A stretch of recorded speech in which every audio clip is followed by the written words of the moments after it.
you can have a child who can thrive with ADHD.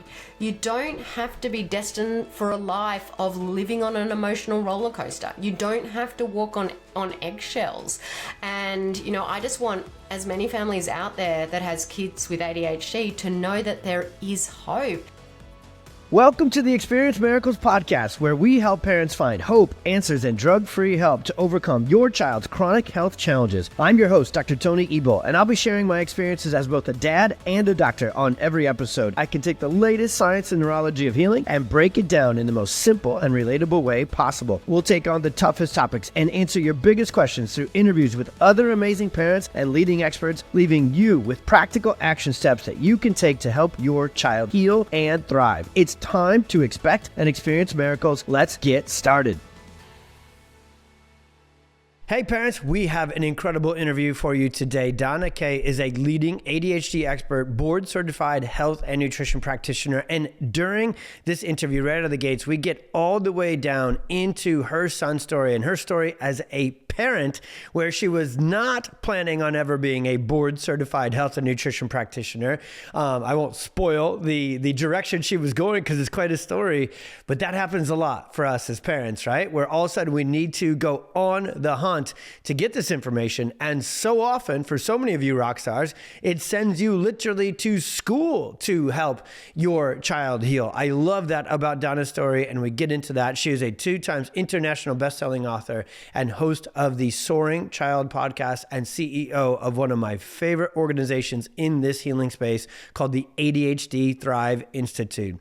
As a mother of a child with ADHD, and you'll really hear this on the interview, she really truly knows firsthand the struggles that come with parenting a neurodiverse child.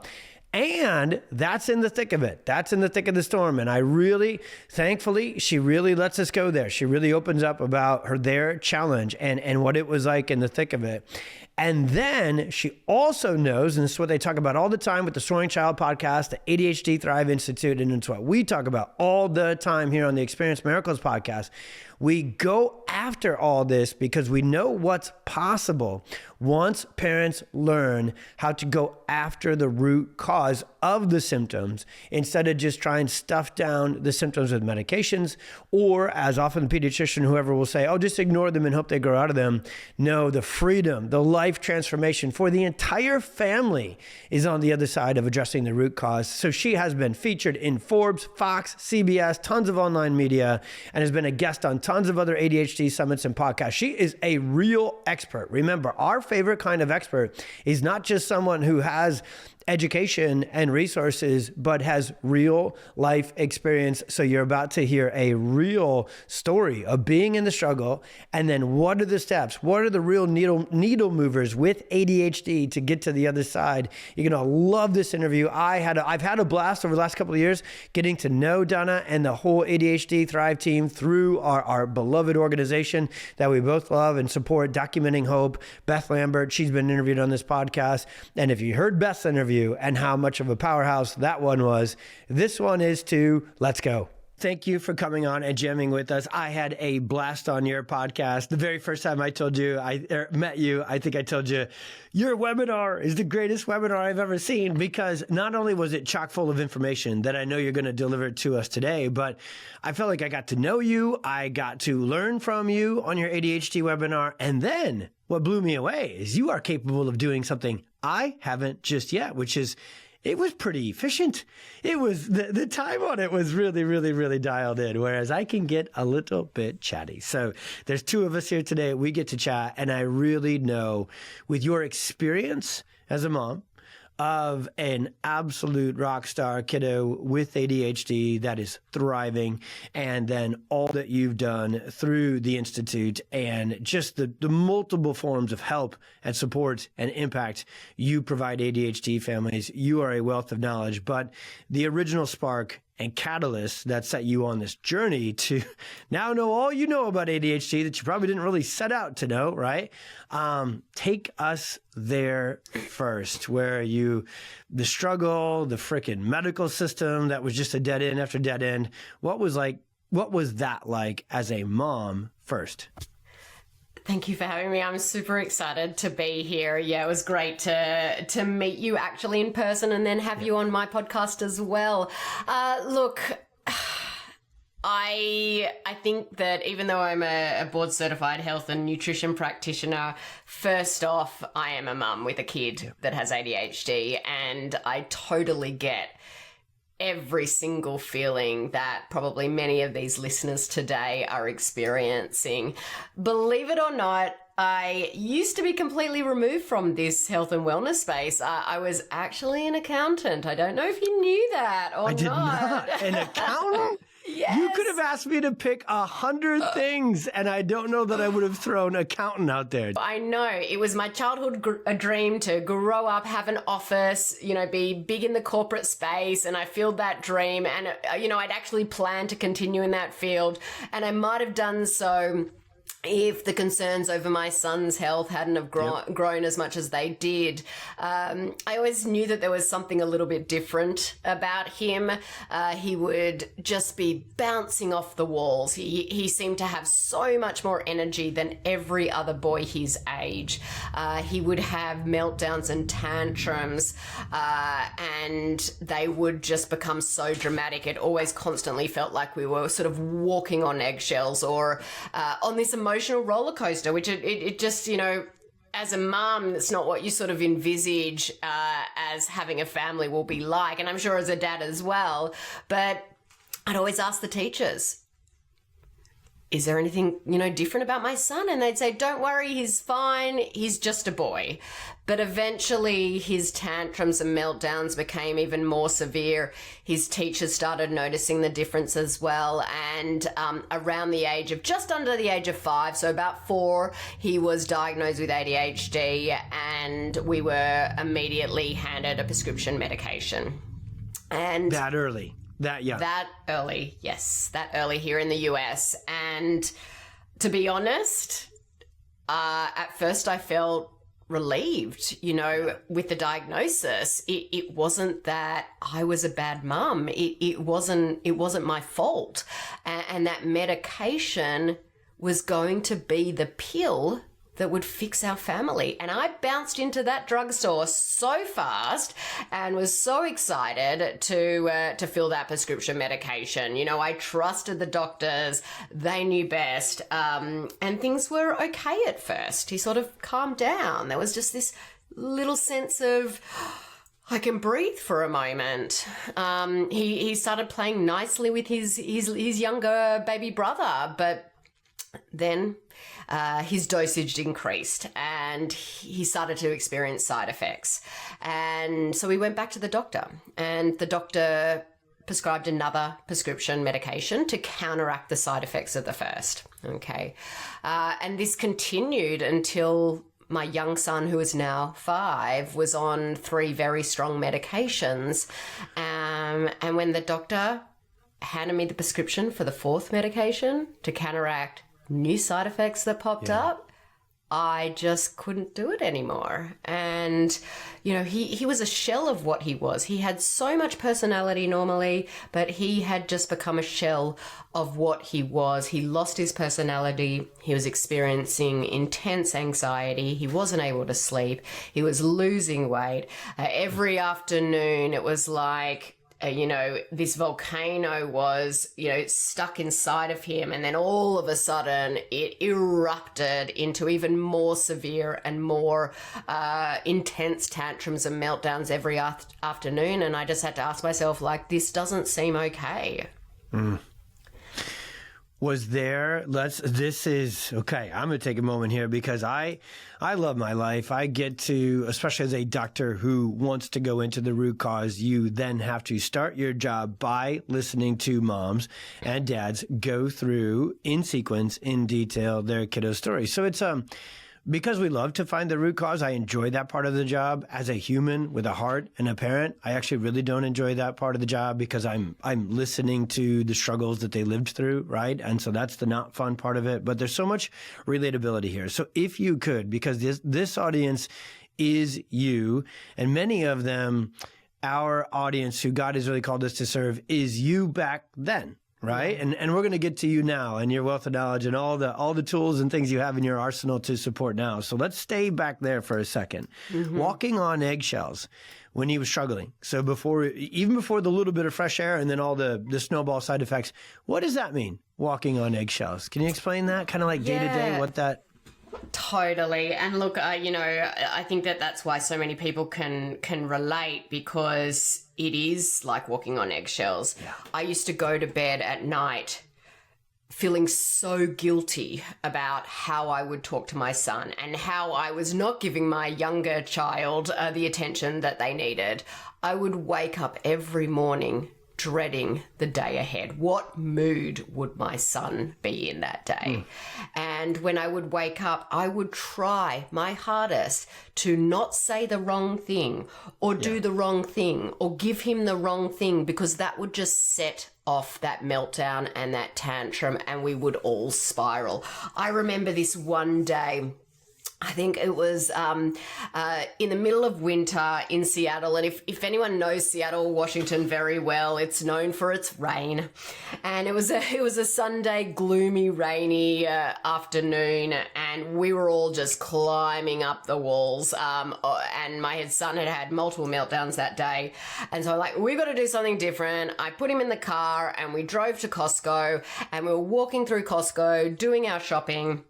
And he wanted a snack before we had paid for it. And I said, no, we can't have that snack. We haven't paid for it yet.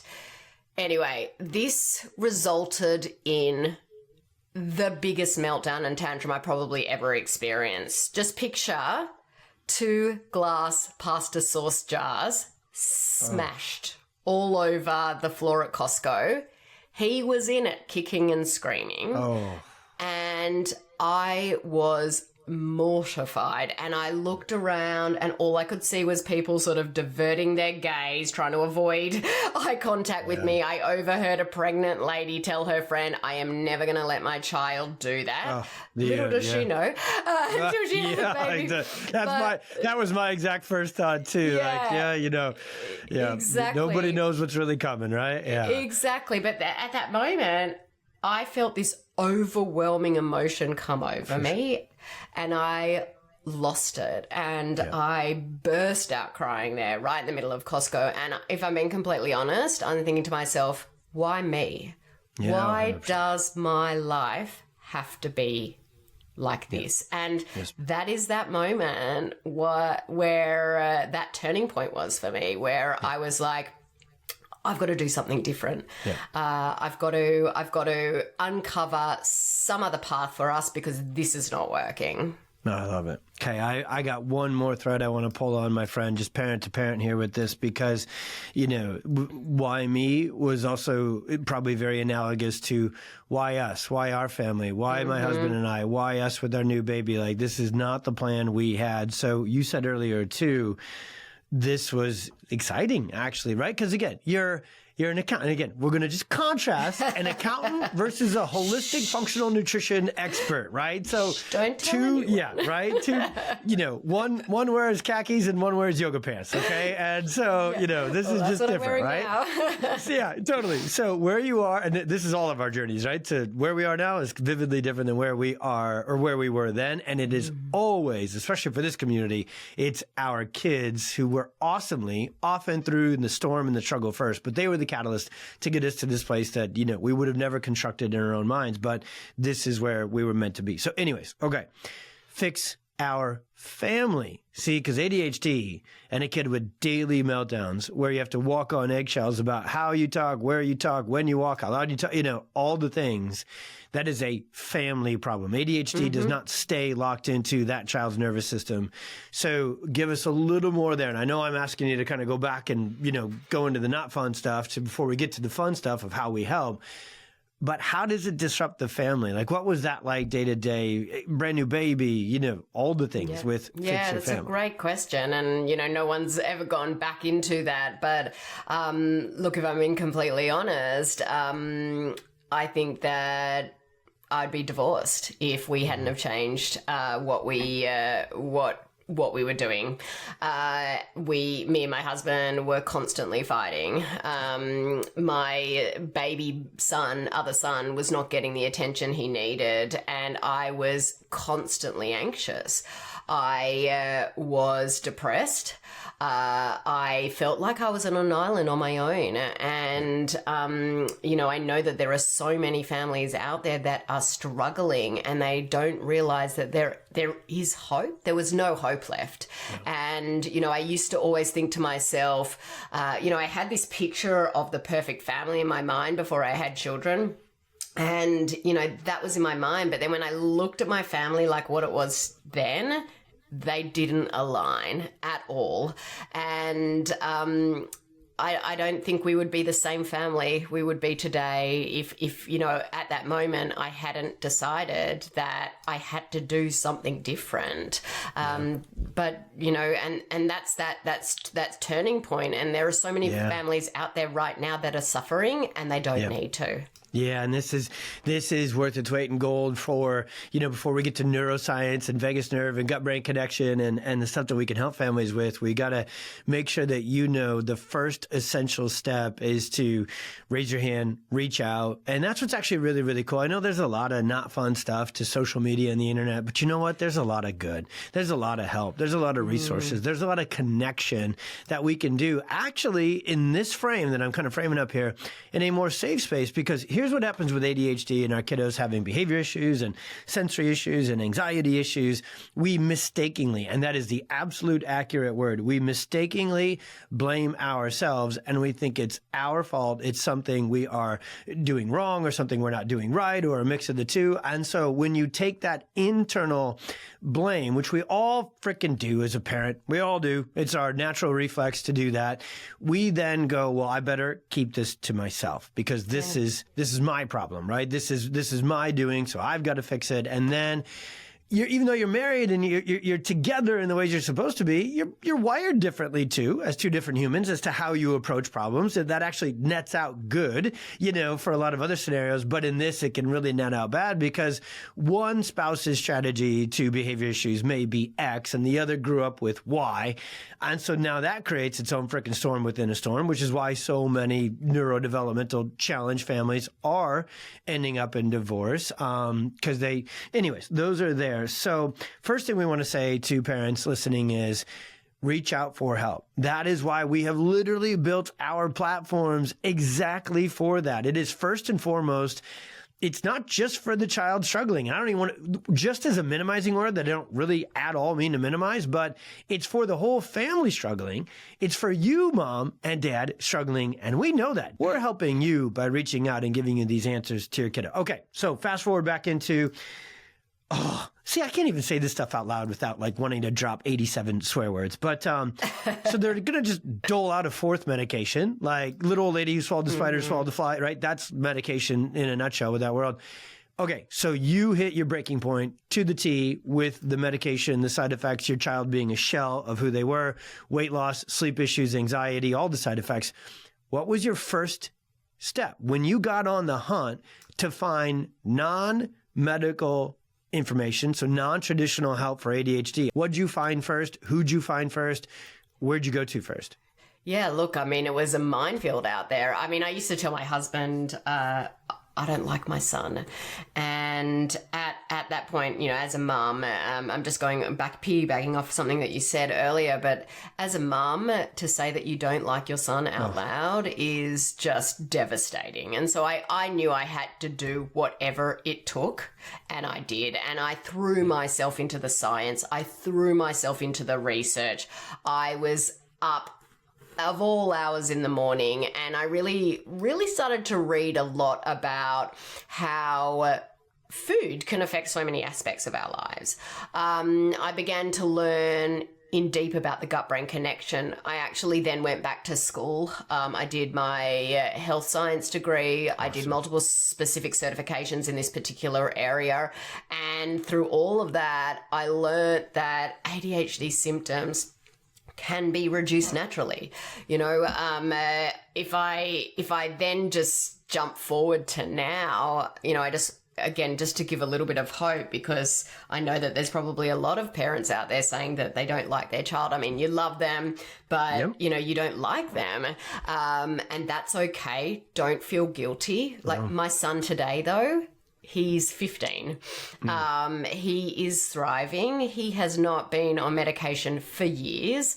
He started high school. He started driving. Oh, my gosh. I cannot believe it. It is so scary. Hey, run this out for a second, because I know we're going to get into what you know and what's really causing it, what you do. Can you just let us know about him a little more? Brag on him. He's 15. What does he love? What does he do? We spend a lot of time in the storm. Let's get all the way to the other side of it. What makes him click? What is he crushing in life right now? Yeah, look, he's just crushing everything. He's a straight A student, but for me, that doesn't matter. The most important thing to me is he's happy. My family is happy, and we've now sort of got this peace and calm in our house. As much peace and calm as you can have with two boys. Let's be real. He plays American football. I'm Australian, and my husband's Australian. We never thought that we would have like an American football player. He does amazing at track and field, but he's just such a great kid.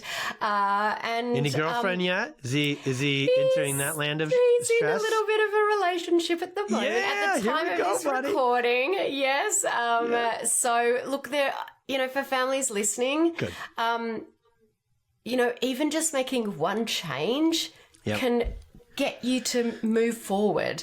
And then build momentum. Exactly. Like what we're going to talk about today, it may seem overwhelming. It may be like, oh my gosh, how am I even going to get there? But one step keeps you moving forward. And I just want you guys to remember that Rome was not built in a day, and all the stuff that we're going to talk about today doesn't need to be implemented all at once. My son's 15. We started this journey when he was 4. And so, but there is hope. And in fact, if you because again, sometimes the one side effect, to use that, pun intended here, the one side effect we have of this incredible Instagram, webinar, podcast, information age is we can actually access more of these things to do in a faster time period and feel like we need to do them all yesterday. But actually healing happens sequentially. We got to really get to the foundation of things like neurology and nutrition first. And so going back through what you did, and then also feel totally free to, updated to what you now know. Because it was effective in the beginning, but also now 10 years later, not only doing this for your son, but helping so many other families, getting the certifications and building the courses and the programs you have. You know what works. First step, if we start to kind of sequence it out and just say, okay, you're helping a family, you're guiding a family, they're done with medicine, they're done with side effects. Maybe hopefully they get a hold of us and what we do before even the medication. But irregardless, we're going to move in the other direction, healing naturally. What are those foundational first moves that you're going to send people into?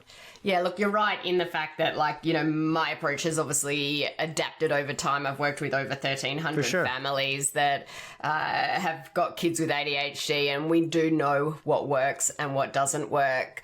I want to take a step back.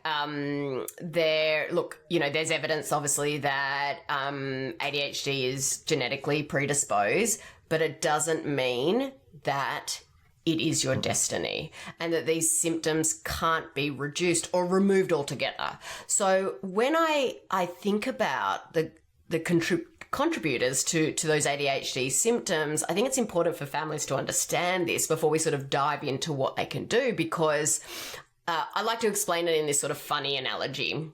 Now, I want to ask you a question. Is this both a video and an audio podcast?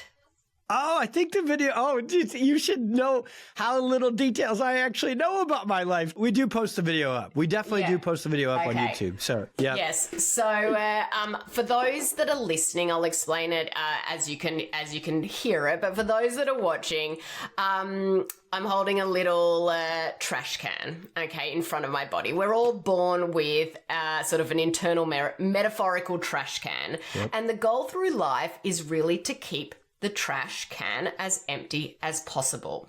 So, for example, we want to keep the toxic load in our body low.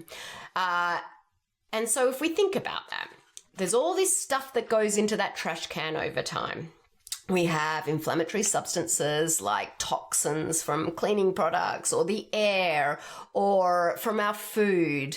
We've got bacteria, we've got pesticides, we've got medication, we've got all of these different things, and they fill up the trash can. Now, our body is a beautiful thing. Our body is designed to work to keep emptying that trash can so we can keep that toxic load on our body low. However, we're not all born with the same genetics. Some can easily, take their trash can to the side of the road on a Monday so that garbage truck can pick it up and empty it. But others can't do that, meaning their detoxification pathways are not working well. So if you think about this, if you've got a trash can in your house and you keep loading rubbish and rubbish and rubbish and you can't take it to the side of the road on a Monday for the garbage truck to empty it, what's going to happen? That trash can is going to get so full, okay? And it's going to tip over. It's going to spill out. I mean, your house is going to be disgusting, isn't it? But think about that happening in your body, okay? That trash is overflowing.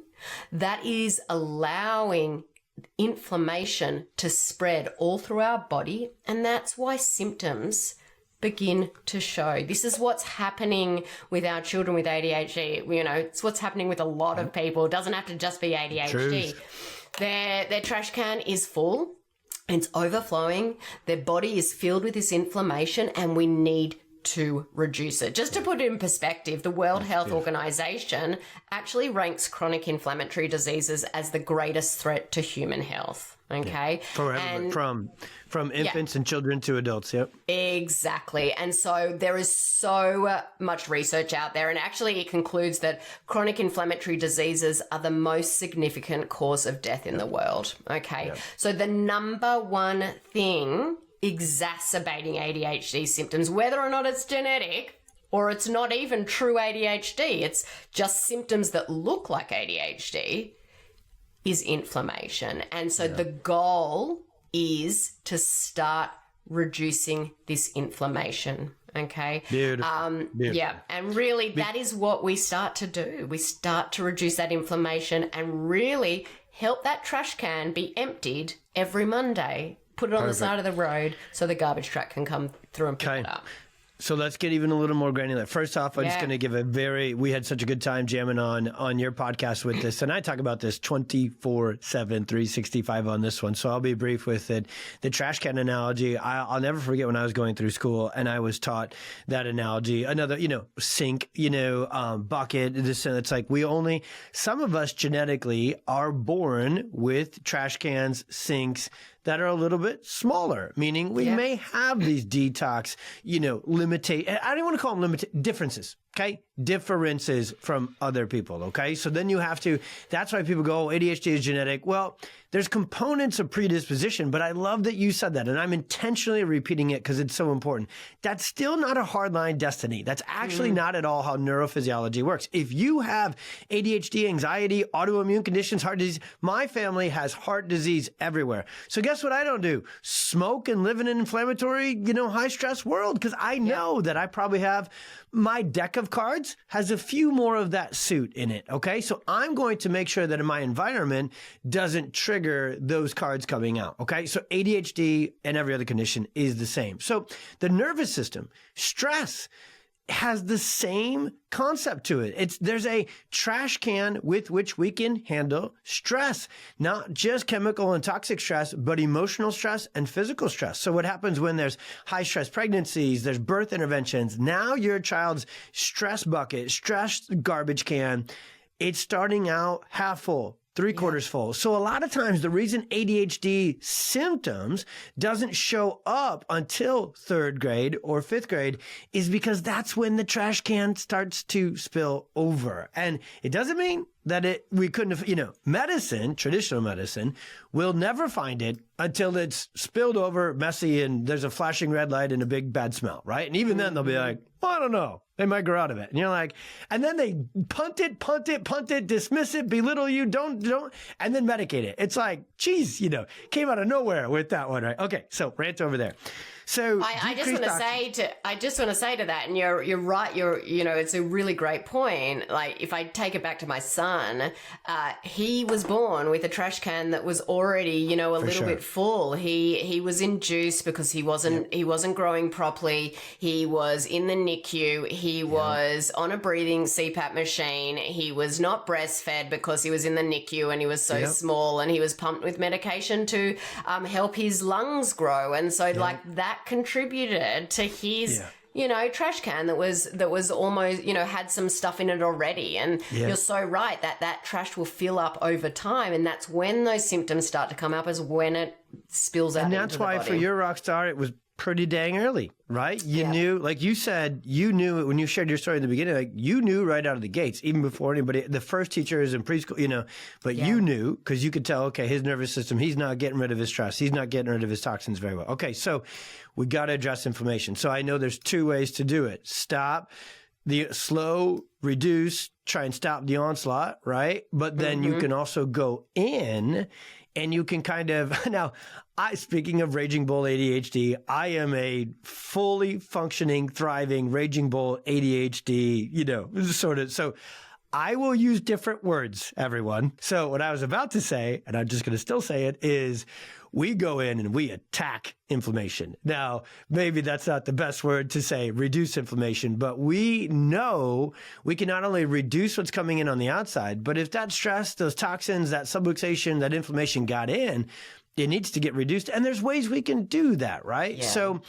So when we reduce our toxic load and we're starting to clean up our environment, our foods, our cleaners, all that sort of stuff, let's just, for now, we'll leave that in that box. What can be done inside the body, if you will, to go after that inflammation and start to try and reduce it? Yeah, look, that inflammation is going to come from multiple areas. And so I really take sort of this like wide net approach. Awesome. And, as you said, we talk about reducing that in inflammatory substances through diet. So, that's one part. We reduce inflammatory substances through maybe toxins that we're getting exposed to. But then we actually need to uncover what else is going on in the body that needs attacking, as you would say, addressing, that's a nicer word. There we go.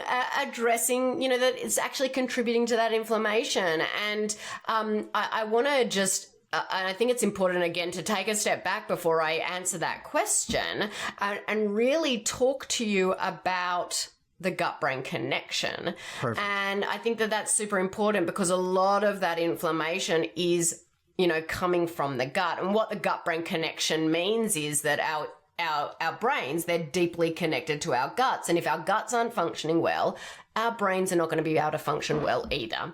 95% of our serotonin, 50% of our body's dopamine.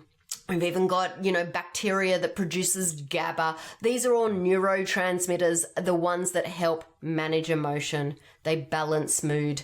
They help our cognitive function. Emotional dysregulation is a common symptom of ADHD. It was a huge thing for us when we were going through this with my son.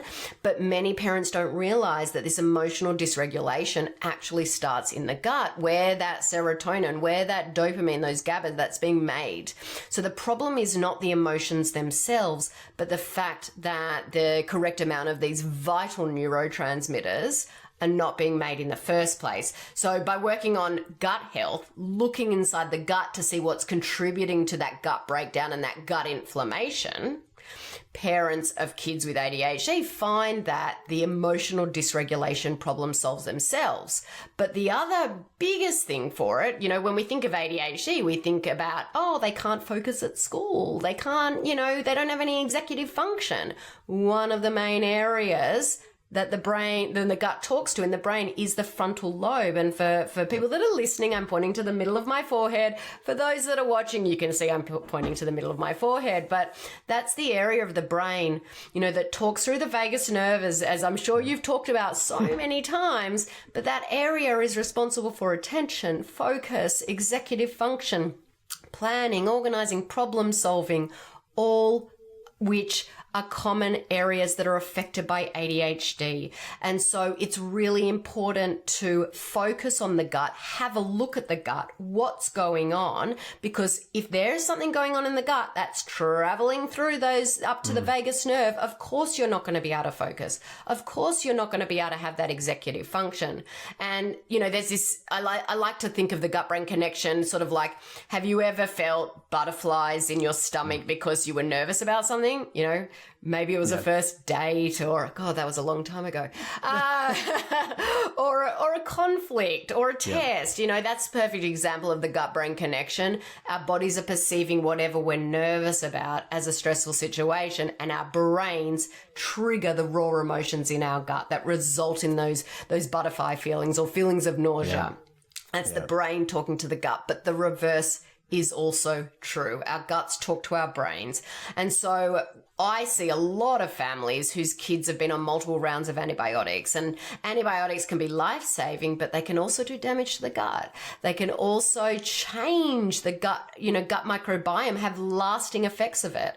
And so when you've got a gut that's got higher level of bad bacteria than good bacteria, it's called gut dysbiosis. And that gut dysbiosis creates inflammation, and that travels through the vagus nerve to the brain. And once it reaches the brain, it creates all of those symptoms. So I like to take that step back first, because, beautiful. The gut-brain connection is so important to understand, especially with ADHD. And so, the question that you asked me is, well, how do you look at what's going on in the body? How do you know what you need to attack or address? Yeah, exactly. And so, with the families that I'm working with, we do functional lab testing. Okay. And, very different from the lab tests that you may get at the traditional doctor. That is an understatement to call it very different. I know. It's so different. Awesome. So you're so looking different. Yeah. It's so different. And so we're really looking at what is creating inflammation. We're not just really looking for a diagnostic code that can then prescribe a medication to put a Band-Aid on symptoms. And so, which, by the way, doesn't, even in their world, which is their holy grail, right? I got to do, some sort of blood test or diagnostic test so I can label it, treat it, medicate it. The crazy thing is that literally still today doesn't exist for ADHD, right? In a conventional sense, which is wild that they've got away with selling that many diagnoses and medications and scripts and cajillions of dollars, and they don't have a test for it. Wild. No. Absolutely wild. Exactly. And look, I'm not against medication. There is a time and a place. It's a lifesaver. Exactly. It is. But when you've got a 4-year-old, a 5-year-old, or even an 8, 9, 10-year-old who is on 1, 2, 3, 4 medications that it's changing their whole body, have got these lasting effects. Well, you said it. It's not okay. It takes away who they are. So the whole essence of our work, and I promise I'll 30-second rant this, we don't exist to take the bad away. We exist to get your child to their fullest expression of awesomeness. Like, that's just the very Tony way of saying it. I celebrate like crazy when their behavior challenges and their sleep challenges and their gut issues and all the bad stuff goes away. We celebrate that. That is that's a balloon worthy celebration. It's a Billy Madison graduates the 2nd grade. Okay. Now that's a movie reference, which if you have to watch an Adam Sandler movie, we have the biggest freaking, a few people will get that and be like, oh gosh, he snuck that in. But we throw the biggest party when life gets to full expression. That is where we're really gunning for, but we have to get rid of the bad to get to the fullest. And so for ADHD families, you're the only ones who know when your child is regulated and calm. And maybe right now you're in the thick of the storm and you only see a little bits of this, but you see enough to know that that's actually who they are. They're not broken. They're not bad. They are brilliant. They're loving. Generally, ADHD kiddos are the most brilliant, creative, empathetic, outgoing, like see three moves ahead of the chessboard, like they'll just reach out and support and care. And they're so compassionate. Like they have this set of abilities that the world needs so badly. So if we were to just stuff them down with medication, even if they sit still in school, focus and get better grades, at what cost, right? So I know I probably didn't need to add that rant because we've kind of addressed that, but okay. No, you're Awesome. right. Yeah. You're right. And that's what happened to my son. And that's what happens to, most children. I've just had a family that has finished my program, and she actually just sent a message saying that a year ago, she came across a Facebook post that sounded impossible to her. It was one of my posts about diet and gut health, and they were willing to try anything. They had tried all types of medications on her 6-year-old at the time, and nothing was working. Her son actually ended up in hospital for what they believe was an overdose of ADHD and anxiety medications, and his little body just couldn't handle it anymore. But today, a year later, his life has changed forever. Her son was nominated for an award at school. He's making good choices. He's got positive behavior. She's just in absolute awe that a year ago her son was being hospitalized because of a medication overdose. And so, and did she think it was insurmountable? Because, to pull on a thread there, because she thought there's no way my child's going to go with these diet changes. No way I'm going to be able to add all this. Did she feel like she wanted to do the work? Like if you were to take her back to that beginning thought process, maybe like, okay, that sounds too good to be true in terms of results, and it sounds too hard to do. A mix of both? Was it one versus the other? What do you think? Totally a mix of both. She was, saying to herself, how can changing my son's diet and helping his gut health help him thrive. But they were at that point of rock bottom just in the same time I was when, back in the day when my son was sprawled in Costco. So she was willing to try anything. And she even, told her psychiatrist that they wanted to start weaning him off the medication, and she disagreed. But they were so persistent and they trusted their gut. And she said, thank God we did. They had to homeschool her son. They started weaning him off the medication. It was a tough process, but then everything changed for them. Once they started the program, once they started making these changes that we're talking about today, everything changed for him. He's now back at school, and he's just absolutely thriving. And so I just wanted to sort of piggyback off what you were saying. I want to set you in motion to talk us about the testing the program and kind of at least give us the walkthrough with it with these 3 goals in mind. You said them, by the way. So these being the goalposts, this is your fault that we're gunning for this. Okay, I'm going to write this down to make sure. I wrote it down while you said it, because this is the trifecta of every ADHD parent's not ADHD parents, every parent's dream ever is, number 1, manage emotions. Okay. So have regulated, consistent emotions. Number 2, balance mood. And number 3, support and enhance cognition. You're so good at this work. You put those 3 things in sequence a couple of minutes ago, and you just said them very offhand. And I was like, those are magic right there. That's what we're going to. So when a brain is balanced and there's a gut brain that is grooving and good and that's not great English there, but when everything is really regulated within the nervous system. In my work, no subluxation, no dysautonomia, no interference to that. We've handled the stress. The stress bucket is big and empty. We've handled the toxins and the inflammation, and it's big and empty. There is balanced mood, emotions. There is supported, efficient cognition and learning and decision making, right? Prefrontal cortex. So that's what we're going for, my friend. We know it's not an overnight process. We know it's not a linear process. So can you take us through the process, at least kind of like a 101 or kind of bachelor's degree version of it? Yeah, sure. So, really the goal is to reduce inflammation. And so we do that, as we said, with diet. We do that with reducing toxin exposure.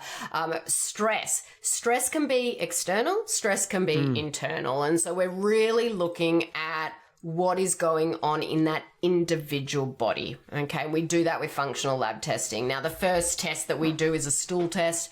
It really gives us a clear picture of the state of the gut. You know, it looks for things like parasites, worms, bacteria. I know it sounds gross. Yeast overgrowth. It also looks at intestinal health markers that really look at inflammation. You know, how the immune system is responding. It looks for leaky gut. It looks at reactivity to gluten. You know, are you digesting your food well, your fat? Is it being absorbed by the body? Because all of these are important to find out so we can get that brain functioning optimally. We can help manage those emotions. We can help balance that mood, and we can support and enhance those brain functions. Trifecta. So that's one of the ones that we do. Now, there's another test that we do. It looks for food sensitivities. Now, food sensitivities, important thing to remember, they're not true allergies, but they can be causing inflammation right now in the body. Okay, so you can heal from food sensitivities once you can heal the lining of the gut. Once you can start reducing inflammation. As I said, we take this sort of, you know, blanket approach to go, let's see where we can reduce inflammation across the board, so we can allow that healing and calm that nervous system down. So we look at food sensitivities. The third one we look at is called an organic acid test.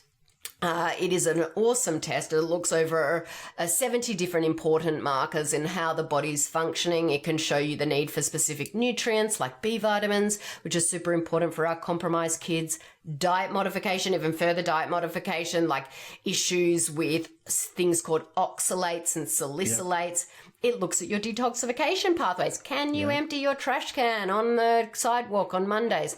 It looks at those neurotransmitters, so the serotonin, the dopamine, and it goes on. So it's an awesome bang for your buck test. That test was originally designed by a doctor for kids with autism. It's now widely used across many different platforms, and that's why I love that. Yeah, I love that test so much. And then the final test is something called a cryptopyrrole test. And not many people have heard about it, but pyrroles are actually a normal chemical byproduct in the body. And they've got this strong affinity for vitamin B6 and zinc. And when pyrroles are elevated, it can draw those elements out of the body into the urine. So it can result in a dramatic deficiency of zinc and B6, which are super critical for mood, behavior, cognitive function. There's some really common symptoms of cryptopyrrole. I actually see it in probably about 40% of the kids that I work with, whereas it's only about 3% common in the general population. So you can see the difference. It's unique. It definitely is. It's a unique, it's a scenario, it's a neurophysiological scenario that definitely sets up shop more so in ADHD sensory sort of definitely, because I mean, listen to the symptoms. You've got poor tolerance to physical or emotional stress, poor anger control, mood swings, poor short-term memory, sensitivity to light and sound, tactile sensitivities. And so, that's like 4 of the base tests that I really use. We've got access to so many other ones, like toxin panels, mycotoxins, but, unfortunately, because none of this isn't covered by insurance, because, it's that traditional medical model of because you're actually looking for the root cause. Exactly. Yeah. We don't want them to take medicine, so the pharmaceutical companies are not going to be able to make a profit. Anyway, story for another day. That world's changed. Hey, let's just sneak it in here because we can now. We always have been singing this song and, teaching this and fighting for this. And now there's some change that might actually be happening, huh? How crazy is that? We shall see. Yeah, we shall see how far it goes. But hey, at least we got a fighting chance, now with different people in charge. So, okay. Totally. So once we get these results, we can really work out a plan for that child because every child's a bio-individual. And so, we may make changes to diet. We may know where there's something coming from the inside of the house that they need to investigate and rectify. We bring in some key supplements to target whatever is going on so we can reduce inflammation. I think, no, it's silly to say most importantly because healing, ADHD is a multifaceted, it's stress, it's subluxation, it's dysautonomia, it's gut-brain dysbiosis, it's neuroinflammation, it's, it's the adrenals getting off track. It's a multifaceted challenge. So we've got to address it from a multifaceted approach. And so everything is important, but if you took away guidance, if you took away you and your team as experts, if a parent ever feels like they need to go at this alone, they don't. And if they did, it'd be a whole lot harder, to be able to know what to do first, know what to do next. And honestly, so I could say like 55 things why having a team of experts like you guys, where you're coaching, guide. I've just put guiding and coaching together, coaching, guiding and coaching and mentoring and being the providers there. That's essential because there's going to be tough times. There's going to be some plateaus you got to break through. There might even be some detoxes that have to detox. Yes. And so with what you guys do there at the Thrive Institute, you are on the team beginning, middle, and all the way through, right? There's a community, isn't there? There's a whole, there's connection to others who I'm sure that mom you just told us about, I bet you $1 million, and you wouldn't take this bet because you would know that it's true too. $1 million says the very number one thing she wants to do right now with her life is help as many other moms whose children are struggling too. You can sign her up for the functional nutrition course, can't you? Totally. My team is actually made up of mine too. Other mums that have been through my program that have had success with their child and now needs to shout it from the rooftop. But I want to go back to what you said. Like when I first started out in this industry, I didn't do it in the current format that I'm doing it in. I used to just do labs, and I used to give someone a protocol and then send them on their way. Now I don't do that anymore because those people will not get the same success. We have a very high success rate, and it's because we're there every single day for the period of the time. We've got group coaching calls Monday, Tuesday, Wednesday, Thursday, Friday. Wow. We have a parent and child therapist on staff that does a coaching call every Wednesday. And so if you are, and we've got that group that if they're in the supermarket on a Saturday and they're like, oh, can I eat this, or is this okay? They post it in the group, they get a response straight away. Beautiful. And so when you've got that traditional medical model of like, here is a lab, here are some supplements, go and do it yourself, you're on your own. You're still on that island and you don't know what to do when things come up. You can't wait for another doctor's appointment, in a week and a half's time. And so, if for the greatest success, you need to have that support. It's the same as I'm sure with your program. You need to be surrounded by people that get you, that are with you every single step of the way, because there will be challenges. It's like, I'm not going to lie, there will be challenges. And so how are you going to overcome those challenges? By working with a group of experts that... You got to. And those experts need to have experience. They need to have clinical expertise, the training, the depth, and then they need to put these pieces in. They do. These are essential pieces. These are not like, oh, that's nice. These are essential pieces. You have to have that support, connection, community. As pediatric chiropractors, it is the best. We get results for lots of reasons. We tap into the nervous system. We know all about, gut and inflammation. Like we're a wealth of information, just to be honest. But also, you want to know our cheat code? You have to come see us in person a lot to get the care, right? To get the adjustment. So what that does is it force fits support, community, empowerment, education, hope dealing. Like, don't think we use that to our healing advantage for our patients, where like you're in our, and even the design of our offices, like you go into a PX Doc's office, that is a completely different vibe by a million miles than a medical office. It is a healing center. Everybody who works on our teams, like yours at the Thrive Institute, like, we've been there, nobody hires off Craigslist in our world. It's like, hey, you transformed your child and your life. Want to saddle up and help us transform kids and other lives? Like it's the coolest. And I could talk about it forever, but I know we always promise our listeners, and we promise each other too in our lives, the time on it. So, and I just want to share my experience one more time, just with a nice detail here that I think is relative to the action I want everybody to take. When I found the Thrive Institute and all that these rock stars do, because I've been in this world a long time, I do have, I'm missing the right term here, but I have a criteria by which like I would even reach out to someone to want to collaborate and work. And I will go through everything like I'm a parent. I put my parent lens on and my glasses and I kind of get in there. I get into the website, I get into the materials, and I see, is this complete? Does this have depth? I would actually probably phrase it that way. And we've talked about this, so you know that I do this. And I've been on a lot of websites and Instagram pages and platforms like yours, and very few have depth. Like you said a little bit ago, they'll do like step one, here, take this, and you're on your own. Good luck. And I saw right away you guys had depth. Then I met you and your sister down in Orlando with our homies from Documenting Hope, right? And I could just tell that you had it. So when people get there, though, leave us with that. Take us home, my friend, as to the very best next step. You know your resources better than anybody else. If someone right now is going, this is what I need, I am struggling to handle the inflammation and the gut-brain connection, and I need the testing, I need the help, I need the guidance, I could use that daily call. What's the best first step when they get over to your platform? We'll send them there. Where do they go, like exactly when they get there? Yeah, look, I mean, everyone consumes information in a different way. Totally. But I just want to say thank you for just, what you just said. I mean, it was wonderful. And I work exactly the same way. For me, it's all about relationships and making sure that whoever I am referring families to has that depth, has that experience, and aligns with my methodology as well. And so definitely that's one of the reasons why we had you guys on our podcast, the Soaring Child podcast, not too long ago. Now, if someone wants to check out, we're called the ADHD Thrive Institute. So the website is ADHD Thrive Institute.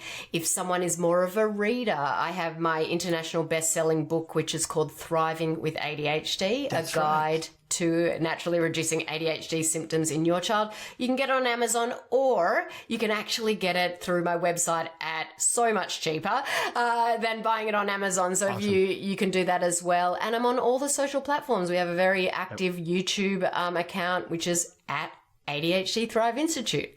Instagram at ADHD Thrive Institute. So it's pretty straightforward.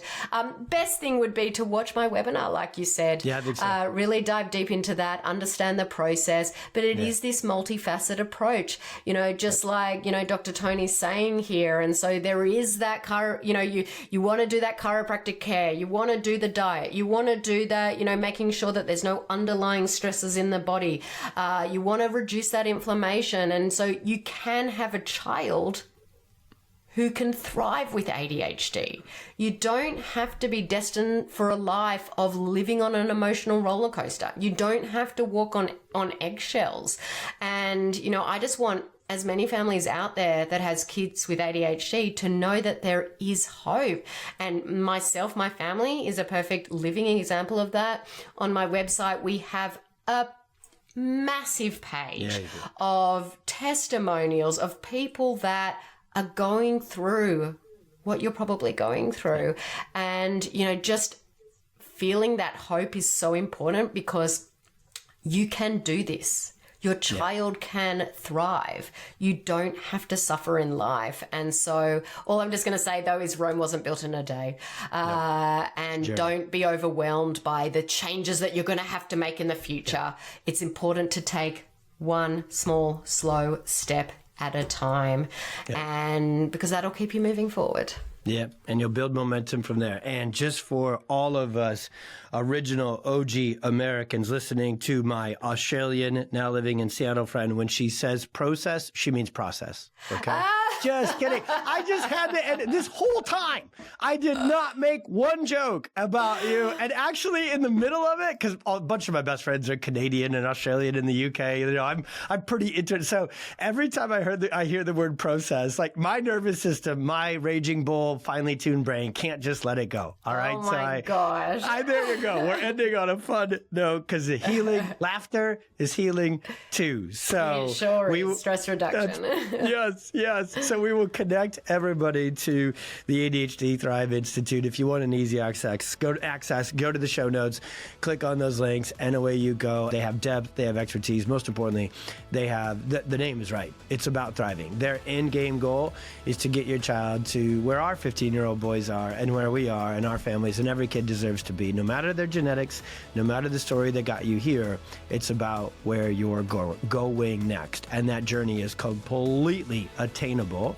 And it is much more attainable with a community, with your PX doc, with your guides, with your crew and programs, supporting you. So get access to those, and away you go.